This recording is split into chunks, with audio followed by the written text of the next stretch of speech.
Nasabihan ka na ba na para kang carbon copy ni nanay? O kaya ay photocopy ni tatay dahil kuhang-kuha mo yung itsura niya, pati yung mga kilos at galaw nila?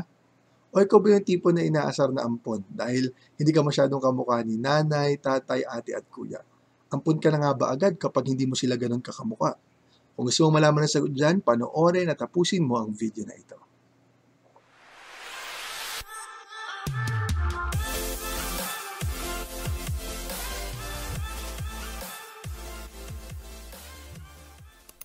Napaisip ka ba dun sa mga tanong kanina? By the way, this is Sir Eman, a public school science teacher. Sasagutin natin ang mga tanong na yan sa video na ito habang dinidiscuss natin ang tungkol sa Mendelian inheritance and how to perform Punnett square. Specifically for this video, these are the objectives. Number 1, explain the 3 fundamental laws of inheritance by Gregor Mendel.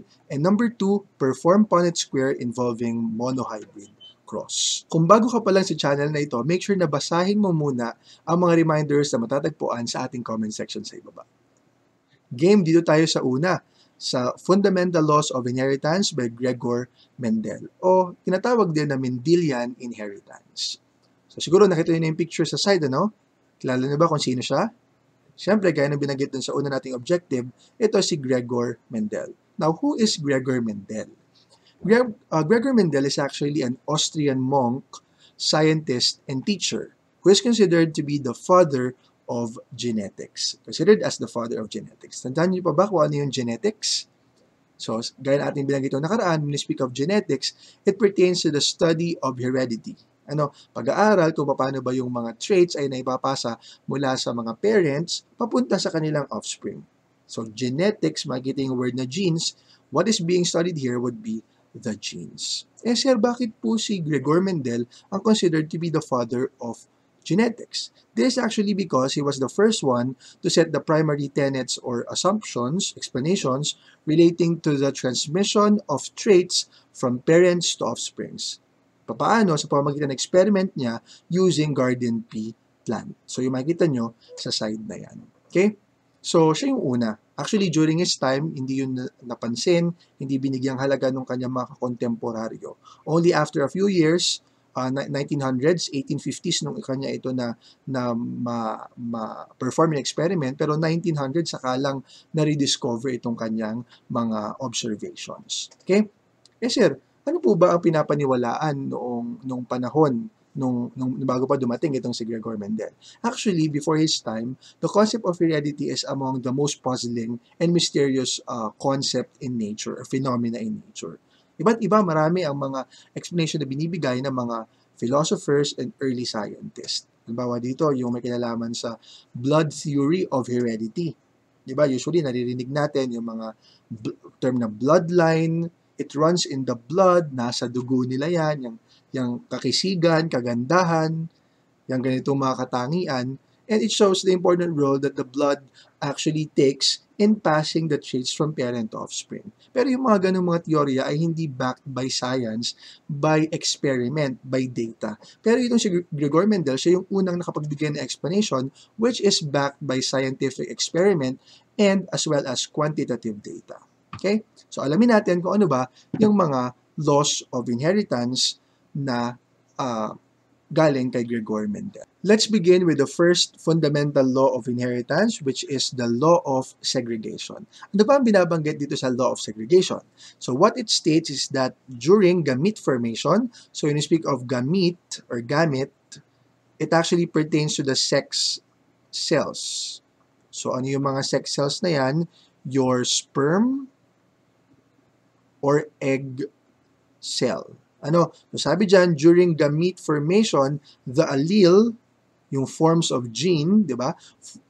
Allele for each gene segregate or separates from each other, such that each gamete formed, egg cell or sperm cell, carries only one allele. So yun pala binabanggit dito. Ito daw, allele ay nagsesegregate or nagseseparate from each other such that yung egg cell or sperm cell nagtataglay lang ng isang allele mula sa parent.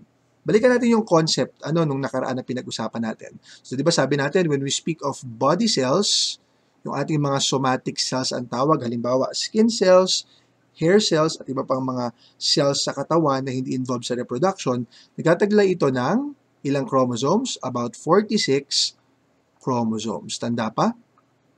So, 46 chromosomes, di ba? Tulad na makita sa larawan.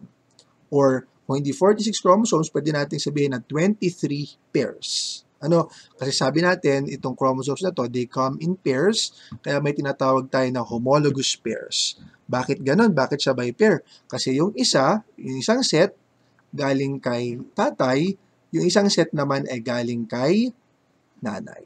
Okay? So, kaya 23 pairs, pag pinag-add mo, 46. Pero, kung paano yung ating mga chromosomes come in pair, yung gene na matatagpuan dun sa mga chromosomes, they also come in pair. Ano? So, dalawa din. Now, in terms of this gene, sabi natin, yung gene na nandyan para sa parehong trait, pero yung form niya pwedeng magkaiba. Ang tawag natin sa different forms of gene or trait, that is what we call allele. So, diba sabi natin, halimbawa, gene for eye color. So, although pareho yung eye color, pero itong isa kulay blue, itong isa kulay black. Ang tawag doon allele. Ang sinasabi ng law of segregation, let's say for instance, ito yung female parent, ito yung gene na taglay-taglay niya, say for instance, para sa height, itong isa tall, itong isa ay short. So, kapag daw na-form yung mga egg cell, sperm cell, naghihiwalay itong mga genes na present, such that yung, let's say, egg cell, itong dalawa, isang allele lang ang taglay-taglay ng bawat isa sa kanila. So, tall lang o kaya ay short lang. Okay? Kasi, kung yung body cells nagtataglay ng 46 chromosomes, yung ating sex cells naman, ang taglay-taglay lang niyan ay 23 chromosomes. So, kalahati lang. Ano? So, kaya isa lang na allele ang meron siya. Bawa, si egg cell nandyan, meron lang siyang 23. Kapag pumunta na sa kanya si sperm cell, 23 chromosomes lang din, sorry. Ngayon, kapag nag-combine na sila, nag-meet na sila during fertilization, hindi magko-combine na yung tig-23 nila, that will form your 46 chromosomes. Okay? So, yun. So, law of segregation, pag na-form yung ating gametes, yung allele na taglay ng isa ay naghihiwalay such that yung bawat isang sex cell, isang allele lang ang taglay-taglay niya. Okay, nakuha ba yun? Let's proceed this time with the second law. The law of independent assortment. Ano naman binabanggit ng law of independent assortment?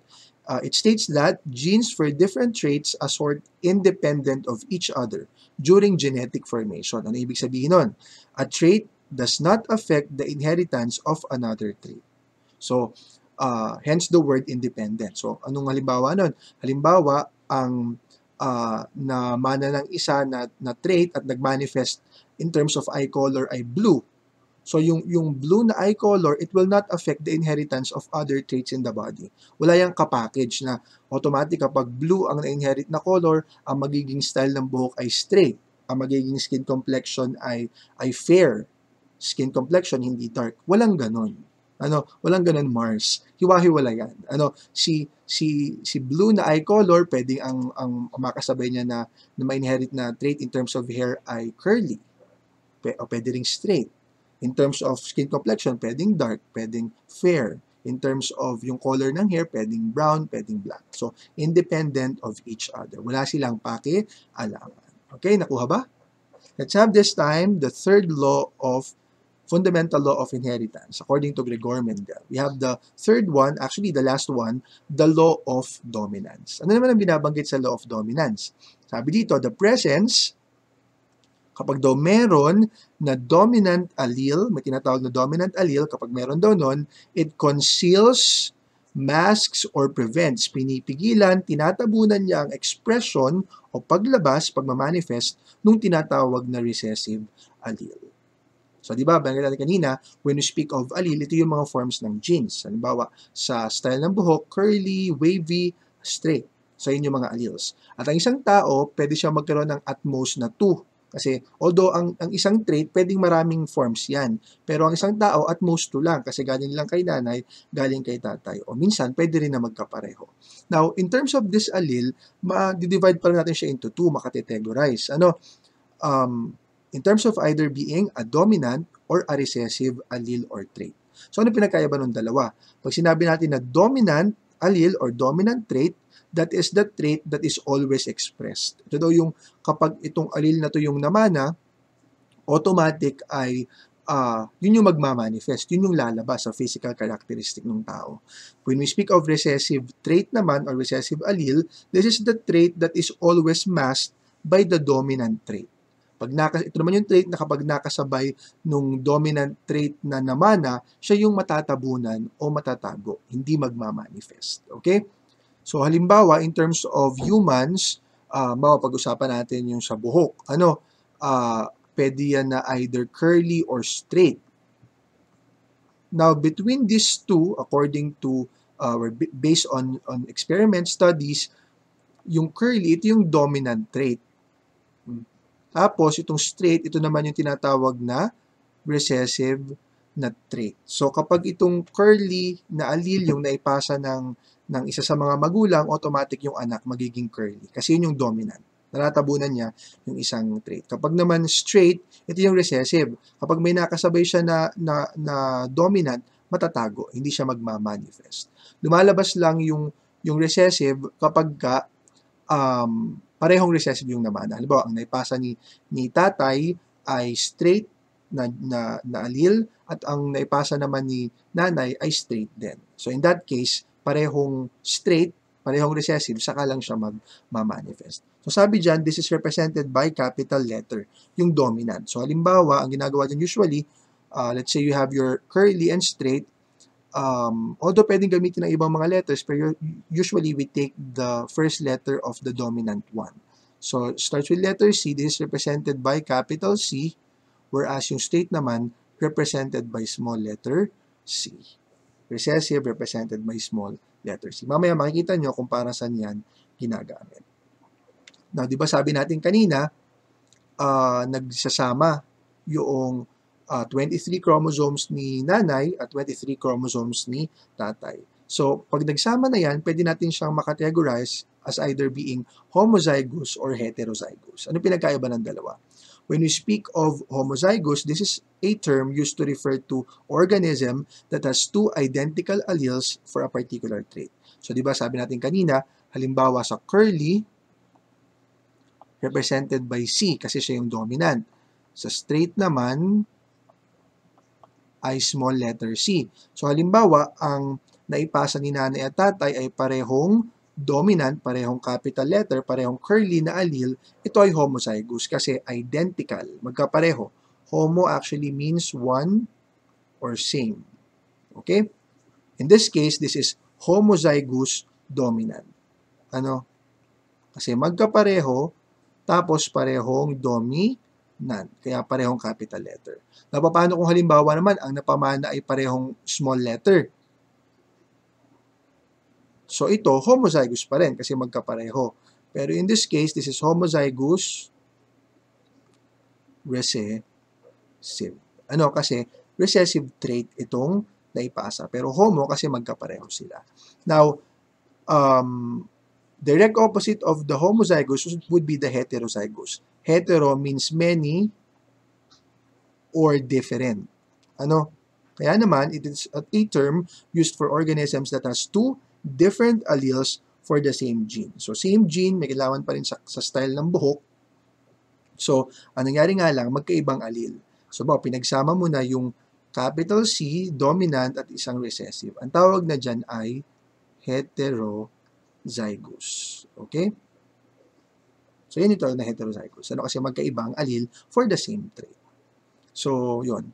Kapag dito, ang magmamanifest dyan would be curly hair. Definitely. Kasi parehong curly ang namana na allele. Ito naman, parehong small letter, parehong recessive, doon lang lumalabas yung recessive trait. So, straight ang kakalabasan ng anak.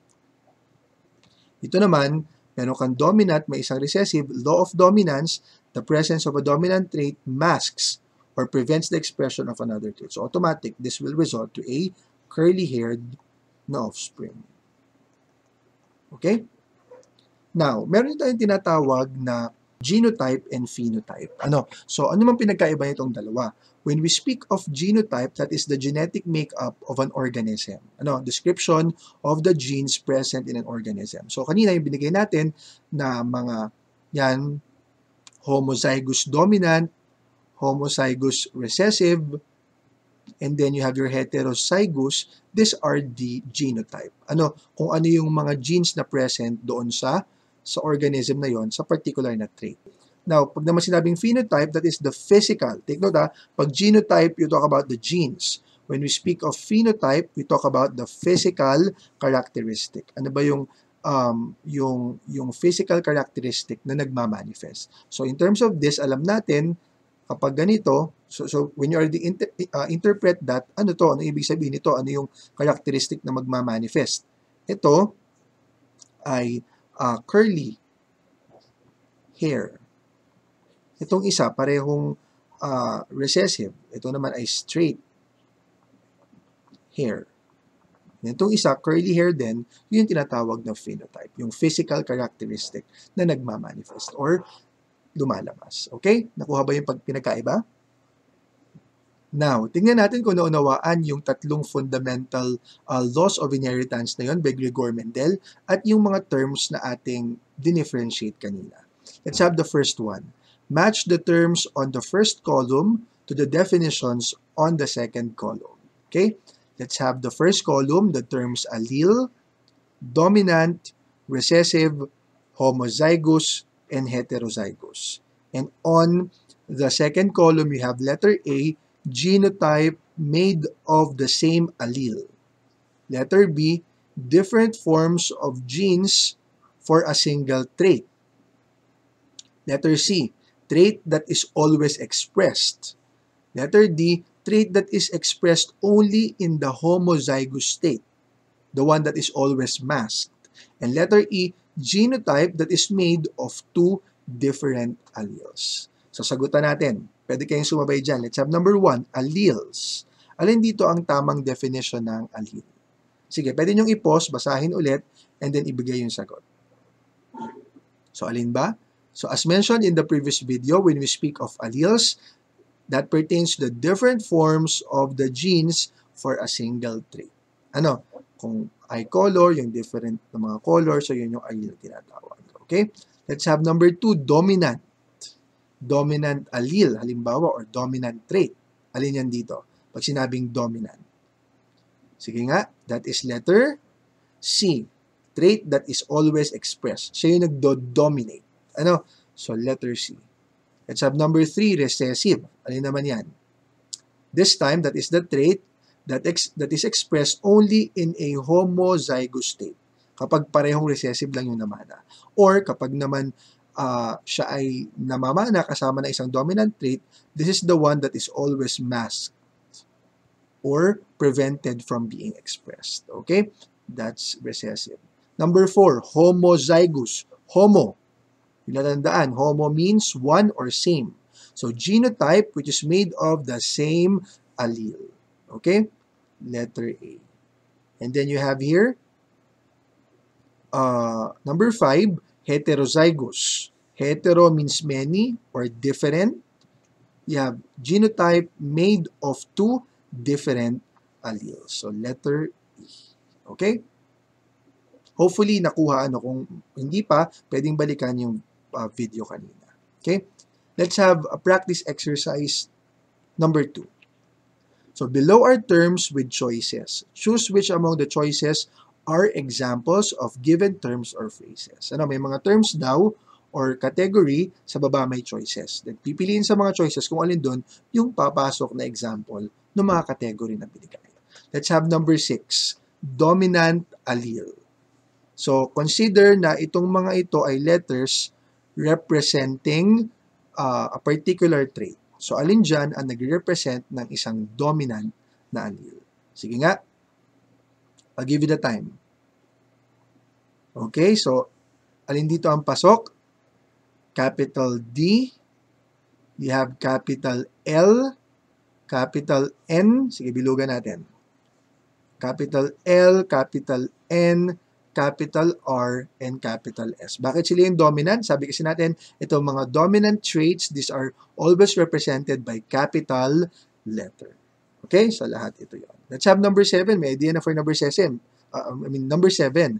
Recessive allele. Alin naman dyan yun?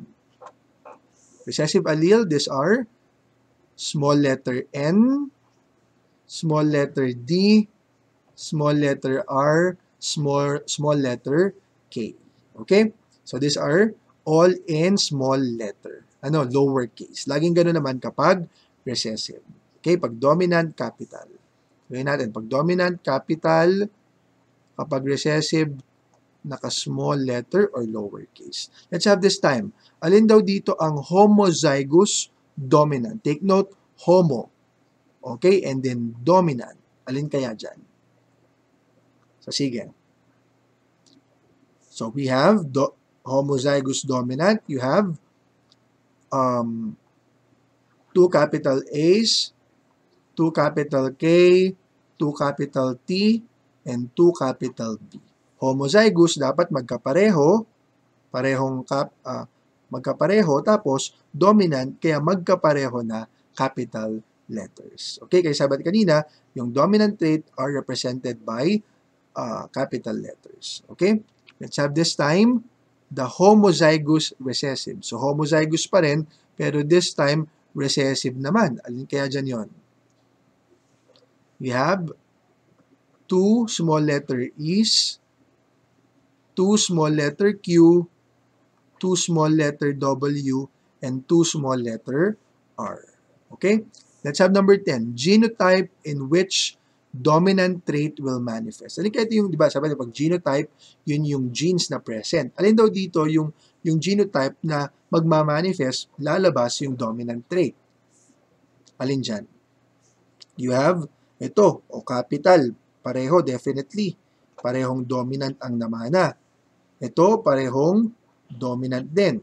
Parehong capital letter. Meron pa ba? Yun, si E. What else? Meron pa? Ito ba, lalabas pa rin ba yung dominant trait dito? Yes, kasi may capital letter. Law of dominance, kapag may present ka na dominant trait, minamask niya, tinatabunan yung recessive trait. So, lalabas din dito yon. Lalabas din dito kasi meron kang isang dominant at lalabas din dito kasi meron ka rin isang dominant. Okay?